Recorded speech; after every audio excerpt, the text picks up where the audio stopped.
$2,500. That is the number staring back at you from the mechanic's counter. Your hands are shaking, not because the amount surprises you, but because you already know you don't have it. You knew 2 months ago when that check engine light first flickered on. During your morning commute, and your bank account showed $42, you did what anyone in your position would do. You turned up the music, you told yourself it would be fine. And for 60 days it was, until your transmission shredded itself on the shoulder of the highway. And a $300 fix became a tow truck, a destroyed engine component, 2 missed shifts, and a bill that now equals a month of rent. Here is what nobody in your life will say to you in that moment. This wasn't your fault, but it was also not an accident. It was arithmetic. Cold, predictable, boring arithmetic that runs the same calculation on millions of people every single year. And every single year it collects. Now, you've probably heard some version of the advice. That is supposed to prevent moments like this. Skip the morning coffee, cancel the streaming service.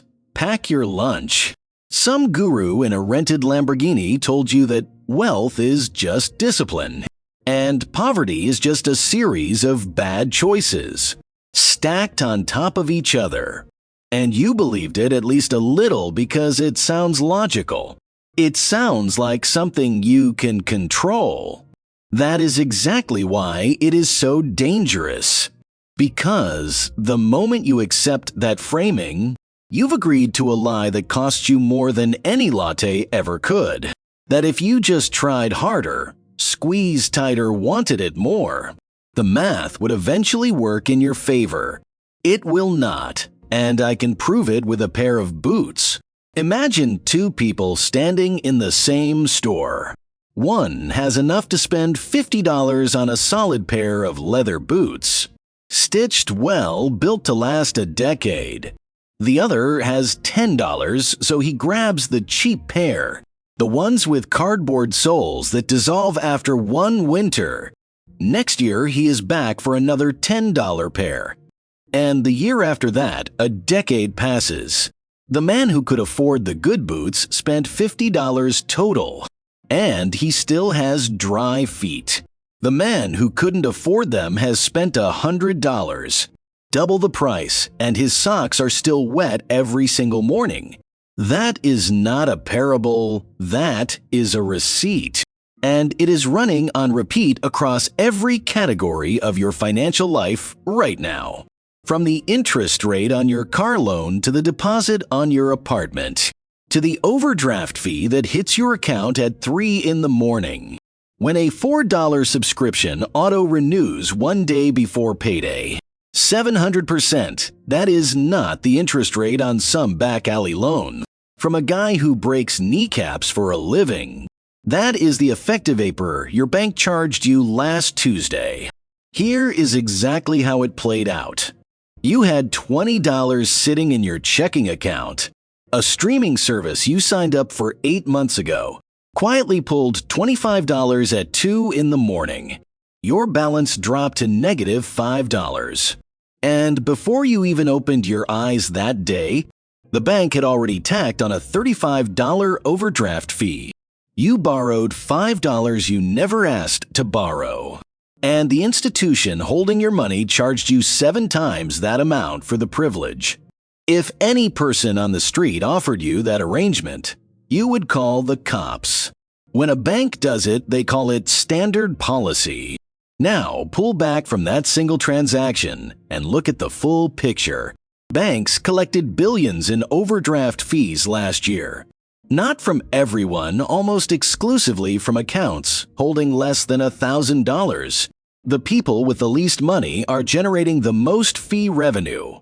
Meanwhile, the person with $10,000 in their checking account gets the waived monthly charges, the free checks, and the pleasant customer service voice. The person with $20 gets a penalty.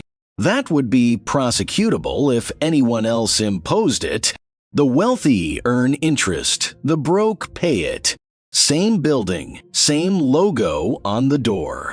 Two entirely different financial realities, determined by one number on a screen. And this surcharge on being broke doesn't end at the bank. Walk into any corner store and grab a 4-pack of toilet paper. You'll pay roughly $1.50 a roll. Now drive to a warehouse club and buy the bulk pack. That identical roll drops to about 50 cents. 3 times cheaper for the exact same product. The only thing standing between you and that price is having $50 you can afford to lock up for a couple of months. When you're living paycheck to paycheck, that $50 doesn't exist. So you pay triple every time. Toilet paper, laundry detergent, diapers, especially diapers. Mayonnaise, rice, nearly every non-perishable item in your house carries this invisible markup. Your personal inflation rate is measurably higher than someone who earns more. Not because prices rose, but because you're permanently locked out of the cheaper door. Someone once told me they were too poor to buy cheap things. That is not a joke. That is accounting. Imagine writing a check every single month for a car that no longer exists. It is sitting in a junkyard somewhere, rusting into nothing, and you're still sending $280 to a dealership. That sold it to you at double its value. That is not a hypothetical. That is Tuesday for millions of people. And the person collecting that check already used your payments to buy another vehicle, mark it up, and sell it to the next person, standing in the exact spot you were standing in 18 months ago. This isn't about poor choices. This is about which side of the receipt you're standing on. There are 2 economies running side by side in this country, and they charge completely different prices for the same things. In one economy, someone picks up a 3-year-old Honda for $20,000, finances it at 4%, and drives it for a decade on nothing but oil changes. In the other economy, someone walks onto a buy here, pay here lot because no bank will approve them, and they hand over $15,000 across the life of a loan for a vehicle that was worth $4,000 the day they signed. Same road, same commute, same exhaustion at the end of the shift. One person builds a decade of stability. The other finances their own sinkhole and calls it getting by. Now, zoom out from the driveway to the front door. You pay $2,000 a month in rent. The unit down the block, same square footage, same leaky faucet, would cost $1,200 a month if you held the deed. But holding the deed requires a down payment you'll never accumulate. Because half your income evaporates into someone else's mortgage every 30 days. Your landlord isn't sheltering you out of generosity. You're the revenue line that pays off their asset. Every rent check you sign builds their equity and zeroes out yours. You're funding someone else's retirement and filing it under living expenses. The system doesn't sort people by effort, it sorts them by what they own. Own the house, your monthly cost drops and your net worth climbs. Rent it, your monthly cost rises and your net worth flatlines at 0. Own the car outright, every mile is nearly free. Finance a lemon at 24% and every mile is a payment. To someone who will never even learn your name. The labor is identical, but the direction the money travels is opposite. So you aren't just broke, you are a subscriber. Subscribing to your apartment. Subscribing to your vehicle. Subscribing to your own money through interest on credit you never wanted. Every month the subscription auto-renews, and the only people who can hit cancel are the ones who already had enough to buy outright. And this subscription doesn't just drain your checking account. It drains something no overtime shift and no side hustle will ever refund you. So here is where it gets cruel. You finally scrape together a little extra cash. Maybe you picked up a double shift, or maybe your tax refund hit. Maybe you sold something on Facebook Marketplace. And for the first time in months, your checking account doesn't make your chest tight. You have breathing room, and what does your brain do? It just screams at you to spend it. A real dinner, new shoes, something that makes you feel normal. Anything that makes you feel like a normal person for 5 minutes. That impulse isn't weakness. It is the most predictable psychological response on earth. You've been running on fumes for so long that the second you smell gasoline, you want to floor it. But that exact moment when you have a little bit of money and your hand is reaching for your wallet, that is the only moment that actually matters. Because everything we just talked about, the doubled costs, the time you will never get back, the penalties baked into every bill, none of it changes until you survive that moment differently. Forget the stock market, forget the S&P 500. Forget every piece of advice that starts with the word invest. If you are carrying credit card debt at 20% interest, paying that down is a guaranteed 20% return. No fund manager alive will shake your hand and promise you that number. A $50 toaster that lasts 8 years is not a purchase. Unlike a $10 one you replace every 11 months. It is a tiny machine that prints money while you sleep. But none of that math works if you never build the gap between you and the next disaster. So here is the move, and I'm warning you, it is boring. It isn't glamorous, and nobody is making a TikTok about it. You need $1,000 in a savings account that you don't touch.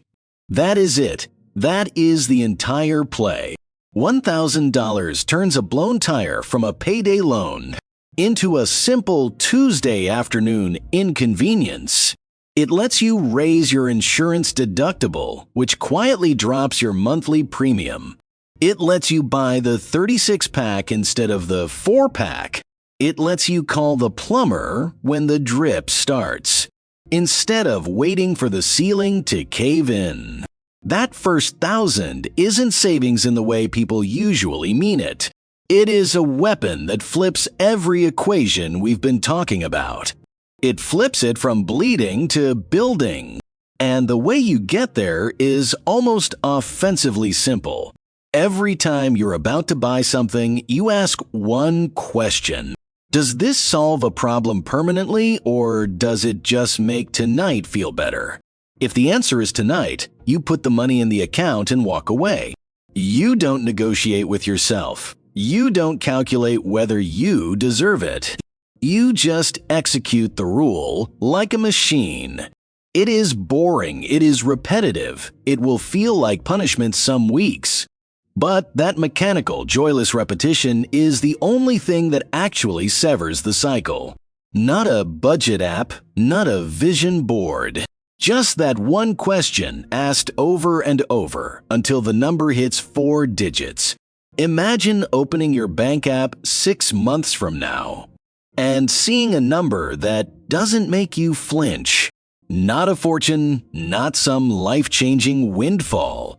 Just enough that when your check engine light flickers on a Tuesday morning, you don't white-knuckle the steering wheel and pray.